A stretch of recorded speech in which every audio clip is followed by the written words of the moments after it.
17페이지 보겠습니다. 선포는 확정하는 역할을 한다. 그래서 법률이나 계약이 마지막에 확정되는 그 마지막 단계에서 선포를 하거나 우리 이렇게 합시다. 또 아니면 뭐 국회에서 어떤 법률을 제정을 하고 난 다음에 뭐 이렇게 뭐 선포합니다. 제정 통과가 됐습니다. 그래서 땅땅땅 하고 치고 소리를 내가지고 그렇게 확정을 하는 걸 여러분이 TV에서 많이 보실 겁니다. 제가 예전에 어떤 분하고 얘기를 처음에 저희 교회를 개척을 하고 난 다음에 그분이 제 지인이 저희 교회를 이렇게 구경을 왔어요. 그랬는데 이분이 저한테 그분이 다니시는 교회는 한 1000명 정도가 다니는 그런 교회거든요. 근데 그 목사님이 처음에는 그 교회 개척을 지하에서 하셨다는 거예요. 자기 교회 다니시는 그 담임 목사님이. 그런데 지금은 10년이 지나고 난 다음에 1000명이 모인다고 이런 얘기를 하시더라고요. 그래서 우리 교회도 그렇게 됐으면 좋겠다. 저한테 그렇게 덕담을 해주셨어요. 근데 제가 저도 그렇게 될까요? 제가 이렇게 한 거예요. 나도 모르게. 근데 그렇게 딱 말을 했는데 그날 제가 이 누가복음 44번 각주 44번 보시면은 사가랴 얘기를 제가 그날 묵상을 한 겁니다. 근데 그 묵상을 하면서 하나님이 저한테 너 말 실수했다고 저한테. 왜 그런 얘기를 하면은 아멘하고 그렇게 받아들여야지. 제가 그렇게 될까요? 제가 이렇게 저도 믿음이 약해가지고 제가 그랬다고 하고 하나님께 지적을 당했었어요. 좀 보겠습니다. 44번 누가복음 1장 5절에서 24절 보시면은 그의 아내는 사가랴라고 하는 제사장이 있었어요. 그 아내는 아론 가문의 딸. 이 아론 가문의 딸이라고 하는 것은 대대로 아주 신실한 믿음의 가정이었다는 뜻입니다. 이 아론이 대제사장을 배출하는 그런 가정이잖아요. 이들은 하나님 앞에서 의로운 사람이었습니다. 이들은 하나님의 모든 계명과 법도를 흠잡을 데 없을 정도로 잘 지켰습니다. 그런데 그들에게는 자식이 없었습니다. 여러분이 그 당시에 성경적으로 자식이 없다는 것은 당시에는 저주받은 표시였어요. 그 자식이 많은 거는 하나님의 축복을 받은 거고 자식이 없는 거는 저주받은 거라고 당시의 사람들은 생각을 했습니다. 그러니까 여러분 우리가 하나님 앞에서 잘하고 있어도 세상 사람들의 눈에 볼 때는 형통하지 못한 걸로 평가가 될 수 있다는 거예요. 그러나 그 사람이 뭔가 잘못을 해서 저렇게 어려운 것이 아니라 하나님 어떤 그런 큰 다른 깊은 뜻이 있기 때문에 이런 상황을 허락을 하신 거라고 생각을 해요. 그래서 우리가 그냥 내 눈으로 봤을 때 뭘 잘못 어떤 그 사람이 공경에 빠졌을 때 뭘 잘못했으려니 이렇게 판단을 하면 안 된다는 거죠. 제가 예전에 김양재 목사님이라고 우리 분당 우리 교회인가 우리들 교회인가 거기 아주 큰 그 목회를 하시는 그 여자 목사님의 책을 제가 읽은 적이 있었어요. 근데 그 목사님이 39살에 애 둘 딸린 과부가 됐거든요. 남편이 갑자기 죽어버렸어요. 산부인과 의사였는데 그 장례식장에 왔나? 아무튼 어떤 그 할머니가 교회에서 그 얘기를 듣고 그 목사님한테 그렇게 얘기를 했다는 거예요. 젊은 사람이 무슨 잘못을 해가지고 이렇게 남편이 죽었냐고 갑자기 이렇게 얘기를 했다는 거예요. 너무 무례한 거죠. 그분이 뭐 잘못해서 그런 게 아니고 하나님의 그런 목사님으로 만들기 위한 그런 과정 가운데 하나였다고 생각을 하거든요. 진짜 말 함부로 하시면 안 되는데 많은 분들이 그런 어떤 그 삶의 형통함을 가지고 그 사람의 평가를 하는 거 거기서는 저는 벗어나야 된다고 생각을 합니다. 엘리자벳은 임신할 수 없는 여자였고 두 사람 모두 나이가 너무 많았습니다. 이제는 애를 어떻게 낳을 수 있는 그런 기대가 없어요. 그래서 사가랴가 자기 일을 주님의 성전에 들어가서 향을 피우는 그런 일을 하고 있었어요. 그랬더니 갑자기 천사가 나타났습니다. 자, 우리 천사가 그에게 말했습니다. 우리 밑줄 부분 보시면 돼요. 사가랴야 두려워하지 마라. 내 기도를 하나님께서 들으셨다. 뭔 기도했겠어요? 자식 달라는 그런 아들 달라는 그런 기도를 했겠죠. 네 아내 엘리사벳이 아들을 가지게 될 거다. 그렇게 얘기했어요. 그 밑에 줄에 그 아들은 하나님 앞에서 큰 인물이 될 것이다 라고 얘기했죠. 여러분 이 사도 요한이 여기서 세례 요한이 어떤 삶을 사는지 여러분 아세요? 평생을 광야에서 그지같이 살았어요. 평생을 그지같이 살다가 나중에는 헤롯 왕에게 잡혀가지고 감옥 생활합니다. 그리고 끝에는 헤롯 왕의 그 마누라가 목을 달라고 그래가지고 목 잘려서 죽어요. 그러니까 세상 사람들의 눈의 관점에서는 이 세례 요한은 아주 그냥 그렇게 살면 안 되는 삶을 산 거예요. 저주받았다라고 할 수밖에 없는 그런 삶을 산 거지만 하나님께서는 큰 인물이라고 하나님 말씀하시잖아요. 그러니까 하나님이 우리를 삶을 평가하는 거하고 세상 사람들이 우리 삶을 평가하는 거는 완전히 다른 거예요. 그러니까 여러분들도 세상 사람들의 관점에서 내 인생을 판단하지 마세요.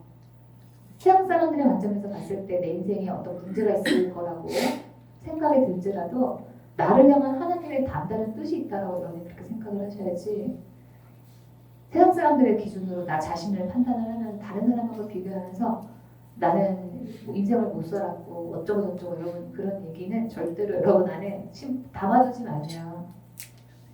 자, 큰 인물이 될 것이다라고 했어요. 그래서 밑에 줄을 보시면 순종하지 않는 사람들을 의인의 지혜로 돌아서게 할 것이다. 회개하게 할 거라고 했죠. 그래서 이 세례 요한이 세상에 나타나고 난 다음에 회개하라고 계속 그렇게 그런 사역을 했습니다. 그랬더니 사마리아가 천사에게 말했습니다. 이 일이 일어날지 내가 어떻게 알겠습니까? 저도 늙고 내 아내도 늙었습니다. 여러분 우리가 실컷 기도해놓고 아들을 달라고 기도해놓고 우리는 이럴 때가 있어요. 그게 진짜 이루어질까요? 이러면서 의심을 하는 거죠.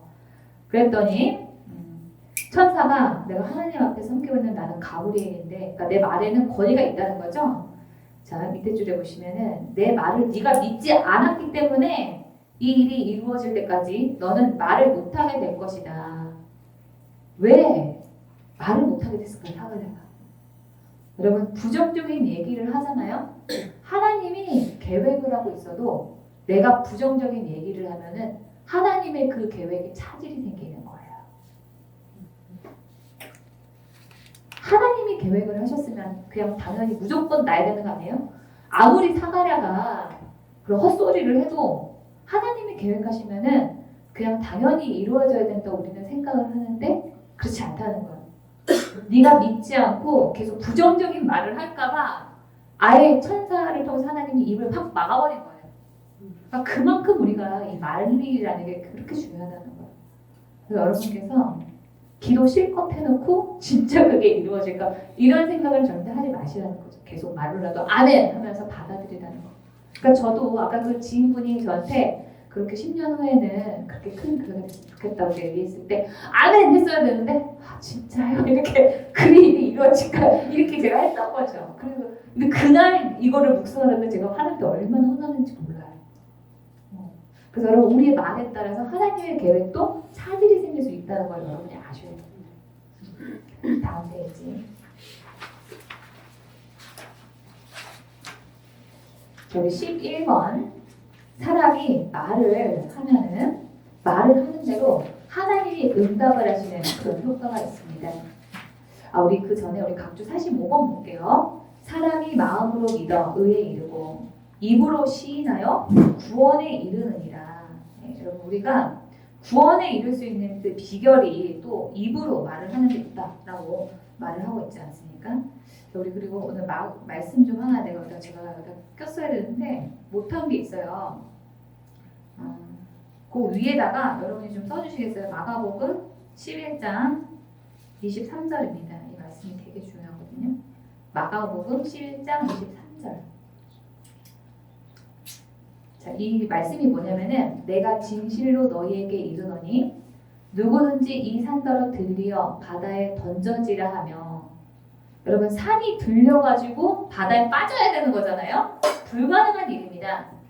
자, 그거를 내가 원할 때 그 말하는 것이 이루어질 줄 믿고 마음에 의심하지 아니하면 그대로 되리라 라고 예수님께서 말씀을 하셨거든요.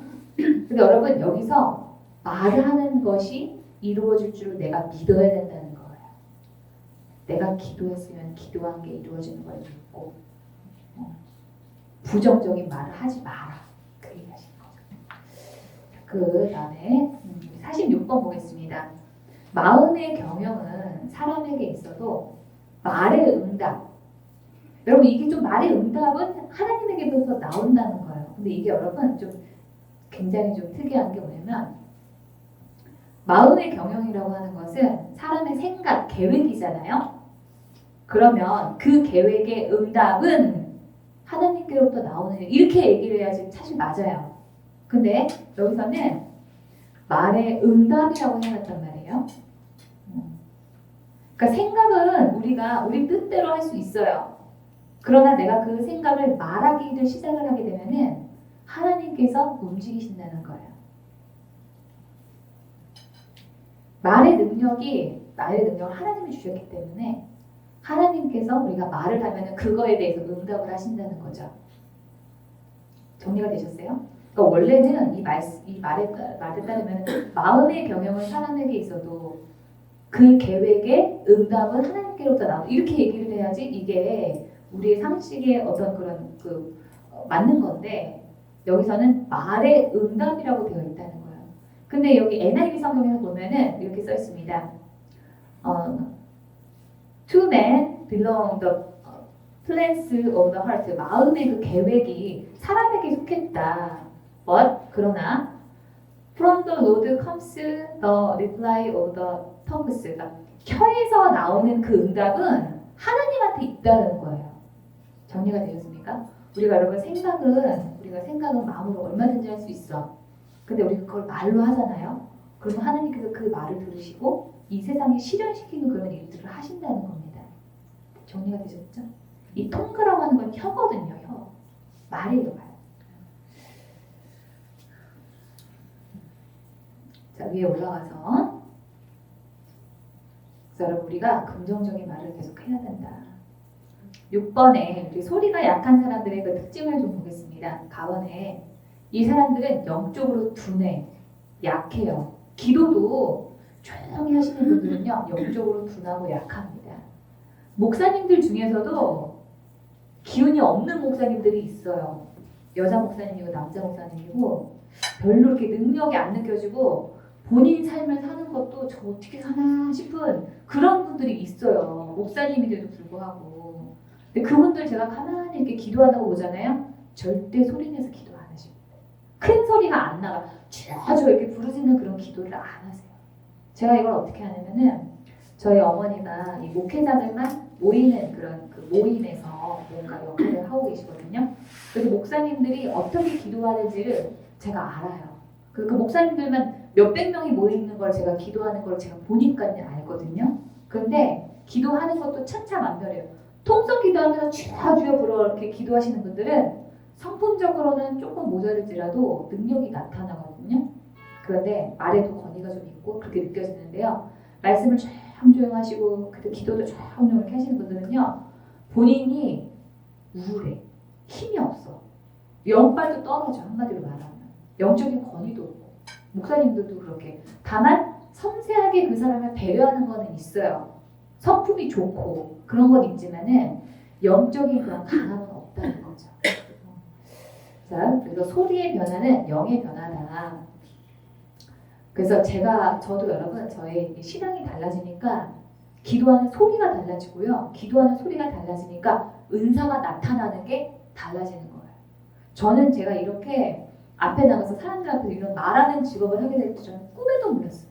그래서 제가 이렇게 이런 변화를 맡게 된 계기가 소리 내서 기도하면서부터 주여 하면서부터 제가 이렇게 강의를 해도 힘이 있게 됐어요.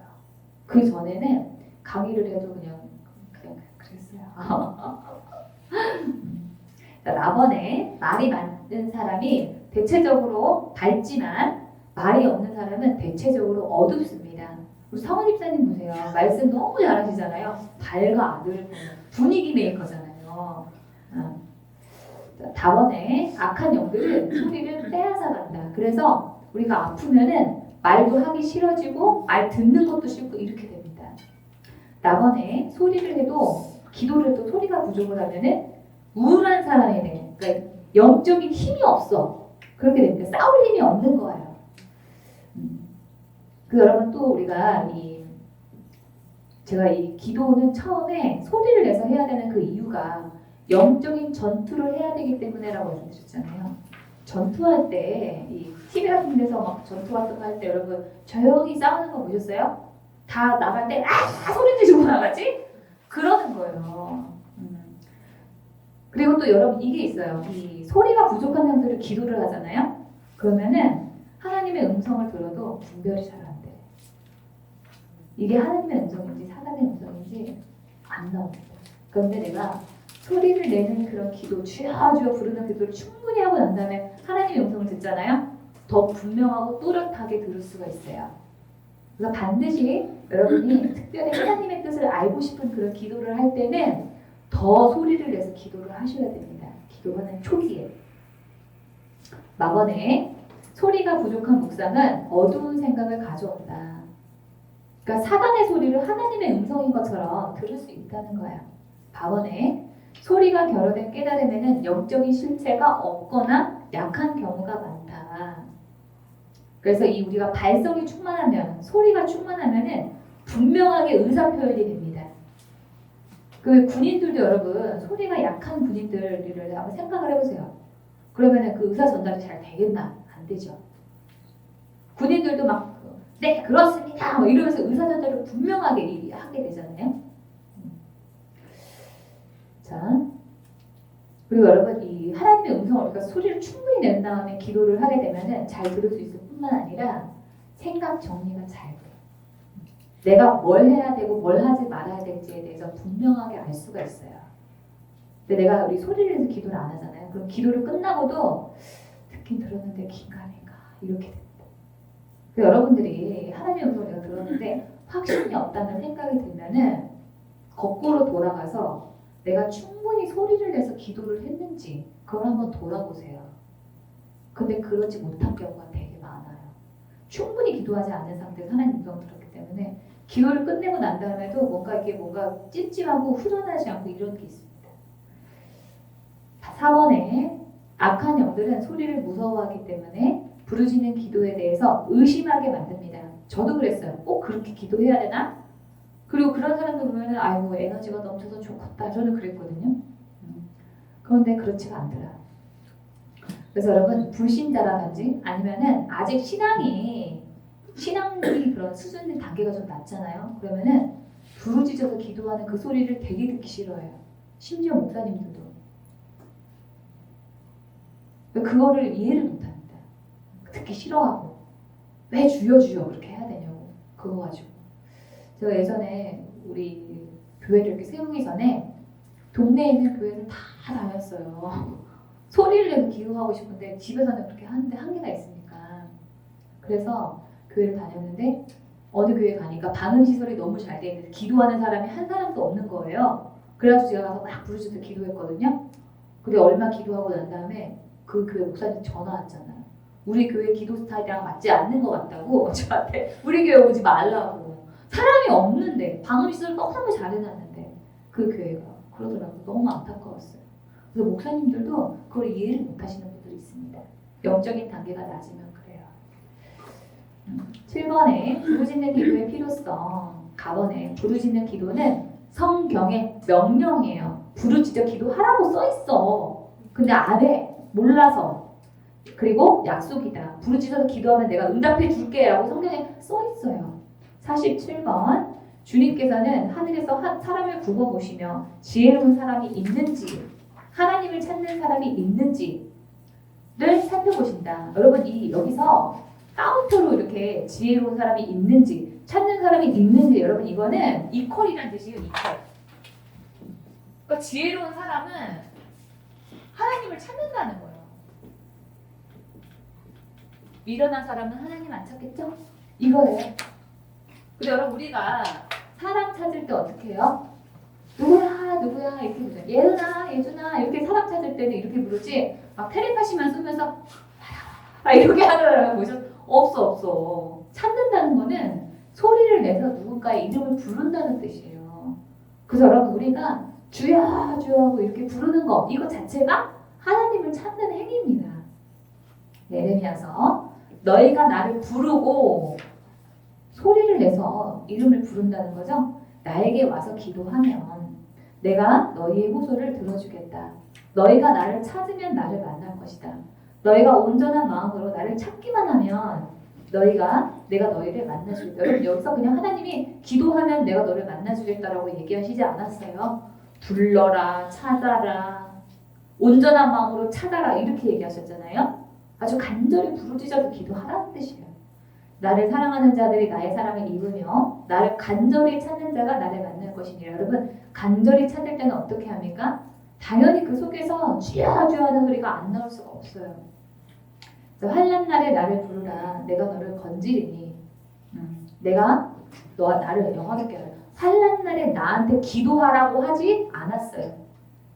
그래서 영어 성경에서 제가 찾아봤습니다. NLT 성경을 보니까 Then call on me when you are in trouble. 어떤 문제 가운데 있으면은 call on me 소리를 내서 나를 부르라는 뜻이에요. 자, 그 다음에 시편 22편 24절 그는 고통받는 사람의 아픔을 가볍게 여기지 않으신다. 그는 외면하지도 않으신다. 부르짖는 사람에게는 언제나 응답하여 주신다고 하셨잖아요. 분명한 응답 받고 싶으세요? 그럼 부르짖으세요. 분명한 응답이 나에게 아직 떨어지지 않았어. 그건 내가 부르짖지 않았기 때문이야. 아니면 그 부르짖음이 부족하거나 둘 중에 하나입니다. 넘어가서 시편의 119편 2절 마음을 다해 여호와를 찾는 자들은 복이 있는 사람입니다. 너희는 여호와를 만날 만한 때 찾으라. 가까이 계실 때 그를 부르라. 그냥 그한테 기도해라라고 했나요? 부르라고. 이름을 부르라고 하잖아요. 자, 이사야서 64편 7절 아무도 주님의 이름을 부르지 않습니다. 요즘에 그래요, 여러분. 우리가 아무도 주여 주여 하지 않아. 그렇죠? 주님을 굳게 의지하려고 분발하는 사람도 없습니다. 그러기에 주님이 우리에게서 얼굴을 숨기셨으며 되게 무서운 얘기예요. 주의 이름을 불러야 됩니다.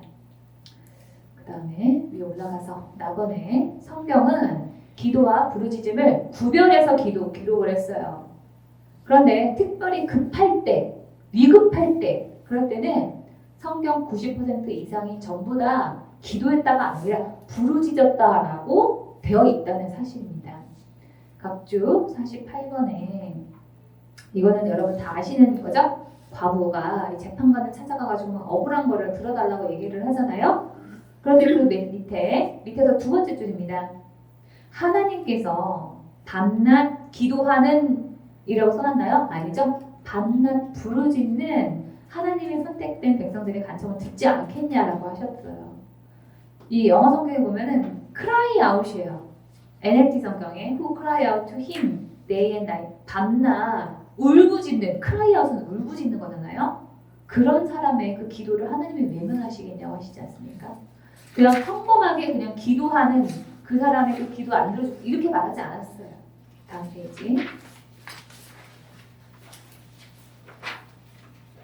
시편 107편 17에서 20절 어떤 사람들은 반항하다가 어리석은 자가 되었으며 죄를 짓다가 어려움을 겪게 되었습니다. 그들은 모든 음식을 싫어하게 되었으며 결국 죽음의 문턱 가까이에 가게 되었습니다. 이거는 그 사람이 자기 죄 때문에 자기 잘못 때문에 이런 고난 가운데 처한 거잖아요. 그때 그들이 괴로움 가운데서 여호와께 부르짖었습니다. 그러자 그분은 그들의 괴로움으로부터 그들을 구해내셨습니다. 여호와께서 말씀을 보내어 그들을 치료하시고 무덤에서 그들을 건지셨습니다. 하나님이 마음에 응답을 해주셨다는 거죠. 여러분 내가 잘못했어도 내가 죄값으로 고난을 받고 있어도 내가 부르짖어서 기도하면 하나님이 구해주신다고 하시잖아요. 그냥 너 그 죄값 다 받아. 나는 너 죄값 받을 때까지 기다리고 있을 거야. 이렇게 얘기하지 않아요. 거기에서라도 부르짖어서 그때라도 기도하면 하나님이 응답을 해주시겠다고 얘기하시잖아요. 위에 올라가서 4번에 부르짖는 기도에 하나님이 응답을 하시는 이유 보겠습니다. 첫 번째, 소리에서 구원이 시작이 된다 라고 성경에 써 있어요. 하늘을 여는 기도가 부르짖는 기도다. 49번에 사람이 마음으로 믿어 의에 이르고 입으로 시인해서 구원에 이르느니라. 이거는 여러분 우리가 처음에 그 예수님을 믿을 때 선포하는 것뿐만이 아니라 우리에게 여러분 구원의 순간이 필요할 때가 있잖아요. 나를 하나님이 재정적인 이 문제 가운데서 구원해 주십시오. 나를 이 직장에서의 문제 가운데서 구원해 주십시오 할 때도 입으로 시인해서 입으로 선포해서 구원에 이른다라고 말을 하고 있는 거예요. 자, 요나서 요나는 물고기 뱃속에 있으면서 그의 하나님 여호와께 기도했습니다. 내가 고통 중에서 여호와께 기도했더니 주께서 내게 응답하셨습니다. 내가 죽게 되었을 때 부르짖었더니 주께서 내 목소리를 들어주셨습니다. 여러분, 이 고통 가운데에서 요나가 기도했대요. 그리고 죽음 가운데서는 부르짖었대요. 이 차이를 아시겠어요? 여러분, 이 고통은요, 아이고 머리 아파, 이것도 고통이에요. 아이고 치통이 왔네, 이것도 고통이야. 죽음은요, 그냥 죽음 잃고 직전까지 간 거죠. 우리가 진짜 죽겠다는 거. 여러분, 이 고통보다 더 큰 게 죽음이거든요. 근데 이럴 때 요나는 기도했지만 죽음에 이르게 됐을 때는 부르짖었다는 거예요. 정리가 되셨죠? 근데 우리가 고통 가운데서도 부르짖게 되면은 더 빨리 구원받지 않을까요? 창세기 보겠습니다. 아브라함이 이튿날 아침 일찍 일어나 먹을 것과 물을 가득 채운 가죽 부대를 준비해서 하갈에게 주었습니다. 이 하갈이 쫓겨나게 되죠. 아들하고 같이 이삭을 희롱을 하고 이 사라를 낮게 이 하갈이 좀 싸가지가 없게 굴어가지고 집에서 결국에는 쫓겨나게 됩니다. 그래서 이 브엘세바 광야를 헤매고 다녔습니다. 가죽 부대에 물이 떨어지자 하갈은 자기 아들을 작은 나무 아래 두었습니다. 그리고는 내가 내 아들이 죽는 모습을 차마 볼 수가 없구나 하면서 주저앉았어요. 그래서 아들 쪽을 바라보다가 그만 울음을 터뜨리고 말았습니다. 하나님께서 아이가 우는 소리를 들으셨습니다. 하나님의 천사가 하늘에서 하갈을 불렀습니다. 하갈아, 왜 그러느냐, 두려워하지 마라. 하나님께서 아이가 우는 소리를 들으셨다. 소리를 들었다고 하잖아요. 내가 너의 그 한숨을 들었다, 기도를 들었다, 소리를 들었다고 하나님이 콕 집어서 얘기하시죠. 여러분이 하갈이라고 하는 사람은 물론 아브라함과 살면서 하나님을 알긴 알았을 거예요. 근데 근본적으로 이 출신이 이집트 여자잖아요. 신앙이 좀 다른 거예요. 어떻게 보면. 그런데도 울었을 때 하나님께서 반응을 하셨다는 거죠. 위에 올라가서 이번에 부모는 자식의 울음에 민감하게 반응을 합니다. 울지 마. 그냥 내가 알아서 하다가 애가 막 울기 시작하면 그때부터 막 쫓아가죠. 각주 50번.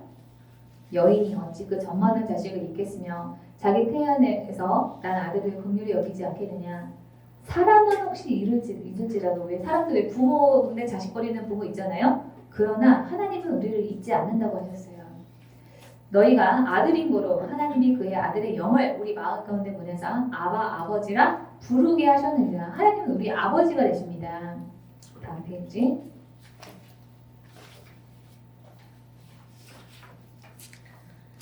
3번 보겠습니다. 부르짖는 기도는 주를 구하면서 갈망하는 기도다.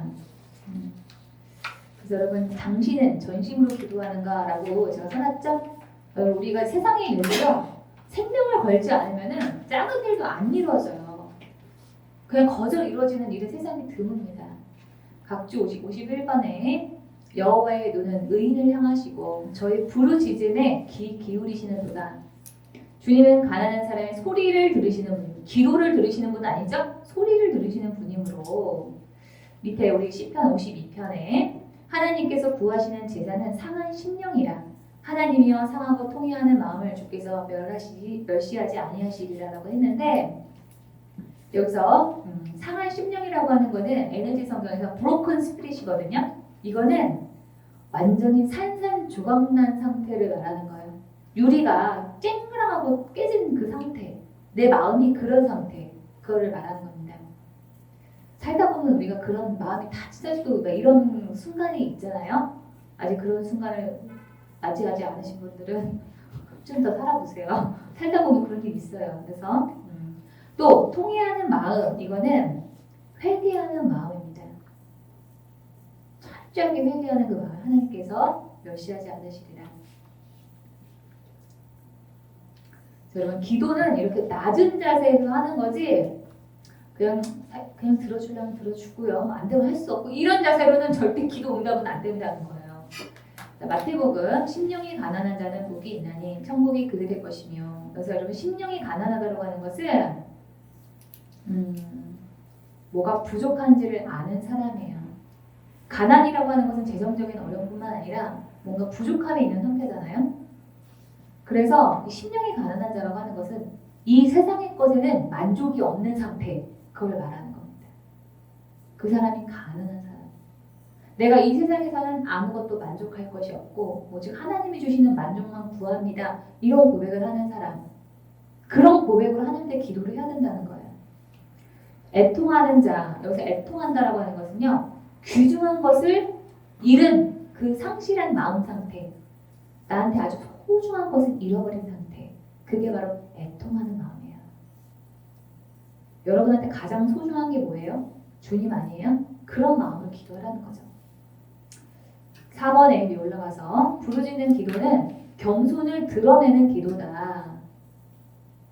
겸손이라고 하는 것은 하나님 앞에서 나의 위치가 뭔지를 아는 상태입니다. 내가 다른 사람보다 비교해가지고 뭐가 잘나고 뭐가 못나고 여러분 이게 겸손이 아니고 하나님 앞에서 겸손, 성격적인 겸손은 하나님과 비교했을 때 내가 얼마나 낮은 차원의 그런 존재인지를 아는 거예요. 그래서 여러분 내가 아무것도 할 수 없는 인간이라는 자각이 들 때 자존심을 다 버리고 납작 엎드려서 하나님을 간절히 부르는 기도다 이렇게 써놨는데요. 다른 사람에 대해서 여러분 의식하는 사람들은요 부르짖은 기도 못합니다. 소리가 안 나. 다른 사람이 나를 어떻게 볼까? 어떻게 판단할까? 교회에서 저는 저희 교회에서는 막 울으라고 얘기하거든요. 소리를 내서 기도하라고 울어야 된다고 이렇게 얘기하는데 다른 교회에서는 많이 그러지 않잖아요. 내가 교회에서 울면은 저희가 무슨 일이 있나 봐 하면서 말을 하기가 무서우니까. 근데 그런 기도는 그런 교회가 그런 분위기라면 그거는 목사님이 잘못 가르치는 거예요. 교회는 우는 곳이어야 되고 내가 교회 왔는데 눈물이 마르잖아요. 그 내가 영적으로 문제가 있는 거예요. 그래서 저는 제가 예배에 내가 성공을 했는지 여부를 판단하는 기준이 있어요. 내가 제 개인적으로 뭐냐면은 첫 번째는 내가 오늘 예배 드리면서 하나님의 음성을 내가 들었는가. 두 번째는 내가 오늘 예배 드리면서 눈물이 내가 났는가. 기쁨의 눈물이든지 슬픔의 눈물이든지 감동의 눈물이든지 간에 내 안에 내가 눈물이 났는가. 그러면 성공한 예배입니다. 두 개 다 있으면 정말 땡큐 감사지만은 만약에 한 개라도 안 하죠. 두 개 다 안 하잖아요. 그러면 저는 예배 끝나고 난 다음에 아, 나 오늘 예배 실패했다. 내가 뭔가 하나님께서 어그러진 게 있구나. 저 스스로를 그렇게 판단을 합니다. 그래서 여러분이 예배를 끝나고 나면은 내 안에 여러분 안에 그 점검이 자각이 있어야 돼요. 그냥 그러지 않고 예배 끝났네. 집에 가서 밥이나 먹자. 이러면 여러분 그 예배는 실패한 예배예요. 하나님을 내가 만나러 갔는데 하나님의 말을 듣거나 마음의 감동을 받아서 내 안에 눈물이 나거나 둘 중에 하나는 일어나야지 그게 성공한 예배예요. 그렇지 않으면 실패한 예배입니다. 우리 52번 볼까요? 주님께서 므낫세와 그의 백성에게 말씀하셨으나 그들이 듣지 않았으므로 아시리아 왕의 군대 지휘관들을 시켜서 유다를 치게 하시니 그들이 므낫세를 사로잡아 쇠사슬로 묶어 바벨론으로 끌어갔다. 므낫세는 고통을 당하여 주께 간구하였다. 그는 조상이 하나님 앞에서 아주 겸손해졌다. 이거는 주제 파악을 하게 됐다는 거죠. 자신이 해결할 능력이 없음을 알게 됐다는 거예요. 그거를 성경에서는 겸손하다라고 얘기를 합니다. 그가 주님께 기도하니 주님께서 그 기도를 받으시고 그 간구하는 것을 들어주셔서 그를 예루살렘으로 돌아오게 하시고 다시 왕이 되어 다스리게 하셨다. 그제서야 므낫세는 주님만이 하나님이시라는 것을 깨달았다. 우리가 교만하면은 내가 해결할 수 있다는 생각이 들잖아요. 그러면은 우리는 기도 안 하고 부르짖는 기도도 나오지 않습니다. 그래서 그 사람이 어떻게 기도하는지만 여러분 저는 봐도요. 그 사람이 교만한지 아닌지 대충 파악이 돼요. 그래서 교만한 사람은 절대 이 안에서 그 끌어오르는 그런 기도가 나오지 않습니다. 자, 시편에 주님께서는 불쌍한 사람의 소원을 들어주십니다. 그들의 마음을 굳게 하여 주시고 그들의 부르짖음에 귀를 기울여 주십니다. 그러니까 우리가 여러분 어떻게 기도해야 된다는 거예요? 불쌍한 사람의 입장이 돼서 기도해야 된다는 거죠.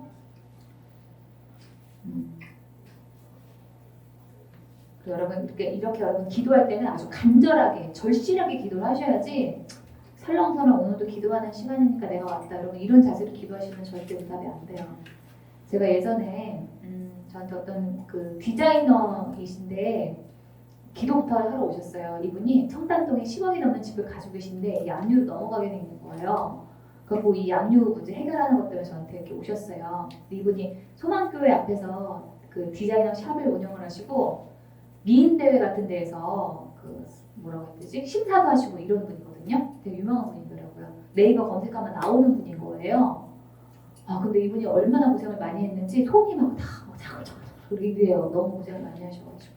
근데 이분이 이 말년에 그렇게 집이 넘어가게 10억이 넘는 집이 넘어가게 생겨가지고 저한테 오신 거예요. 그래서 제가 그 문제는 지금 권사님이 바라는 대로 해결이 되지 않을 거라고 제가 말씀드렸어요. 그러니까 당장 이 기도하는 방법을 바꾸셔야지 기도하는 방법을 바꾸시고 신앙을 완전히 갈아엎는다는 생각으로 접근을 하셔야지 지금 권사님 지금 상태로는 제가 안 된다고 말씀드렸거든요. 해결 안 될 거라고. 근데 제가 나중에 그렇게 말씀드렸더니 이분이 아 그래도 뭐 어떻게 해결되겠죠 이렇게 얘기를 하시는 거예요. 그래요 그래 그렇게 하세요. 저도 그냥 그리고 뭐 자기 생활이니까 자기 생각이니까 뭐 알아서 하시겠지 그냥 그러고 갔어요. 1년 뒤에 나중에 1년 뒤에 제가 들었는데 그 집이 아직 압류에 넘어가지 않았지만은 정말 그분이 말하는 대로 해결 안 됐어요. 해결 안 됐고 그 10억이 넘는 집에 수도가 끊기고 그 다음에 도시가스까지 다 끊겨가지고 찜질방에 다니신다고 단돈 1,000원이 없어가지고 그렇게 절절절 내신다는 소리를 제가 1년 후에 들었습니다. 가르쳐줘도 모르더라고. 그래서 여러분이 어떤 문제가 생겼잖아요. 바짝 엎드려가지고 그 겸손한 마음으로 간절하게 기도하셔야 돼요. 부르짖어서. 다음 페이지에 5번에 소리가 충만할 때 응답이 선명하다. 하나님한테 내 기도가 접수됐다 이런 마음이 딱 듭니다. 이거 기도 하나님이 들으셨구나 이런 마음이 딱 들어요. 그리고 두 번째는 뭐냐면은 시원해. 기도하고 나면 후련해요. 당장 뭐가 이게 현실이 이루어지지 않아도 그 문제에서 내가 자유로움을 느끼게 돼. 기쁘고 평안하게 돼. 확신이 있게 돼요. 아, 이 문제는 하나님이 해결하시겠다. 이런 마음의 확신이 듭니다. 이건 충분히 내가 기도할 때 소리가 충만하게 있을 때 그렇게 경험하게 되는 거예요. 그래서 제가 예전에 한번 강릉에서 강의를 한 일이 있었습니다.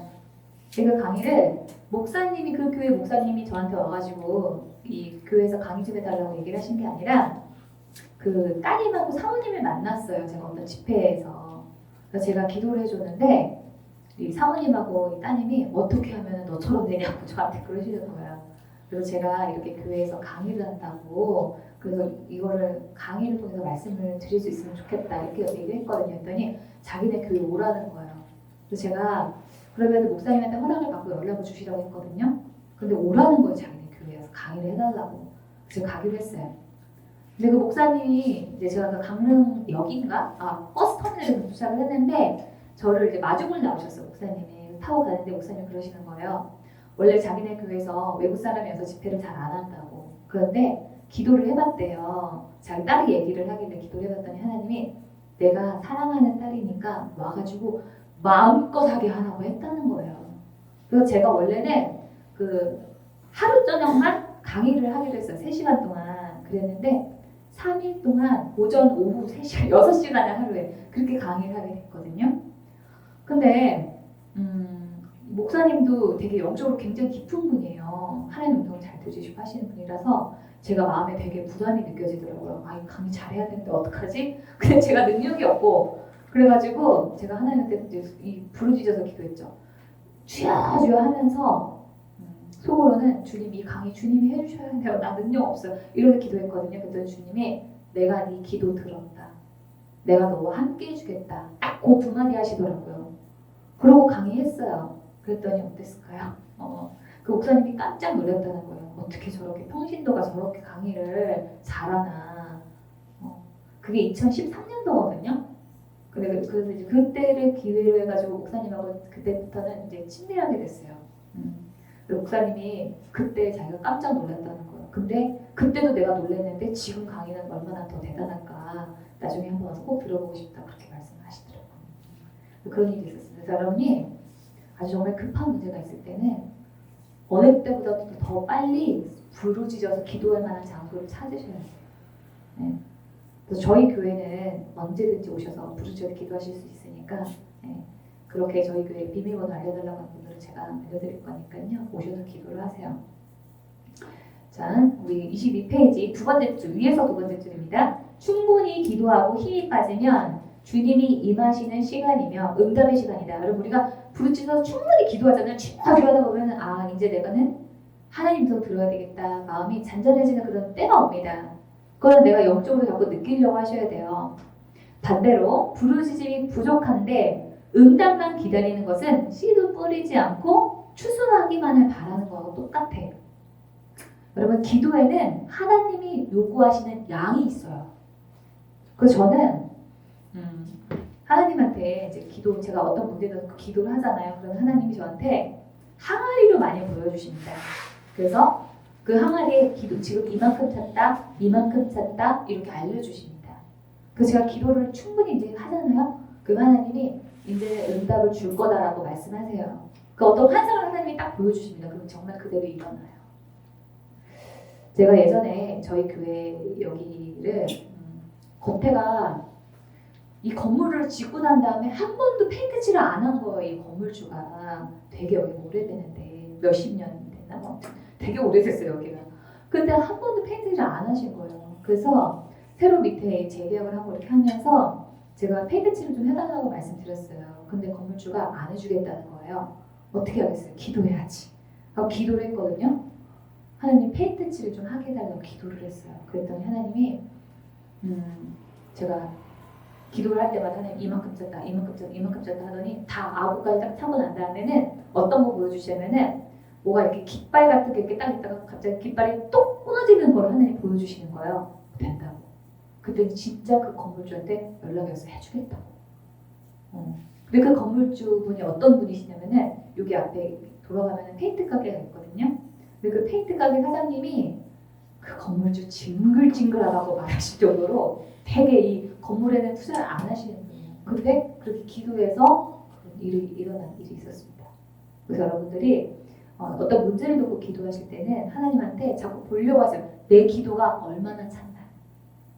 하나님이 요구하시는 어느 수준까지 됐나. 만약에 여러분들이 기도를 하시다가 어떻게 기도해야 돼 막히잖아요. 하나님께 물어보면 되고 언제 얼마까지도 더 기도하라고 하나님 또 기도하라고 이렇게 여러분이 기도하실 때 그냥 무작정 이것만 해주고 이렇게 기도하는 게 아니고 내 기도의 수준이 어느 정도가 됐는지 하나님이 원하시는 기도인지 이런 것들을 하나님한테 물어봐가면서 기도를 하시라는 거예요.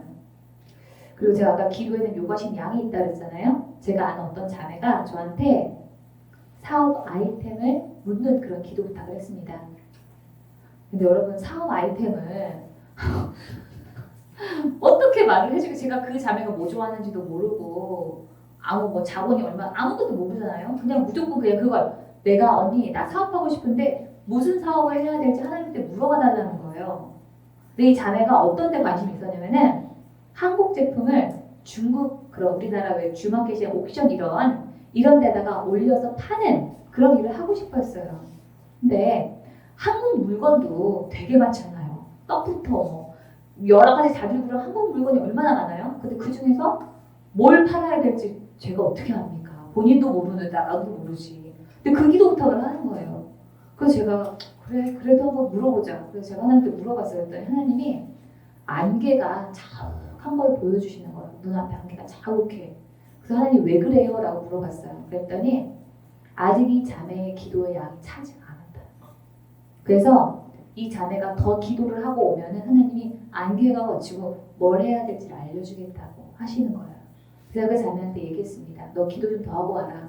아직은 하나님이 알려주고 싶어도 못 알려주시겠대. 그랬어요. 그랬더니 내가 알았어요 언니. 그부터는 끊고 걔가 애가 좀 독하거든요. 그 길로 오산리 금식기도원에 3일 동안 기도하러 간 거예요. 금식기도를. 그리고 딱 3일 지나고 난 다음에 또 전화가 왔어요. 언니 나 응답 들었으니까 하나님한테 나 뭐 해야 될지 물어봐 주세요. 또 그러는 거예요. 아니 3일 전에도 모른다고 하는데 3일 후에는 알려주실까? 그래 알았어. 그리고 제가 또 물어봤어요. 그랬더니 하나님이 뭘 하라는 거예요. 한국의 화장품 이걸 팔으라고. 그리고 한국의 건강 그런 관련한 제품들 있잖아요. 그런 것들을 팔으라고 알려준 거예요.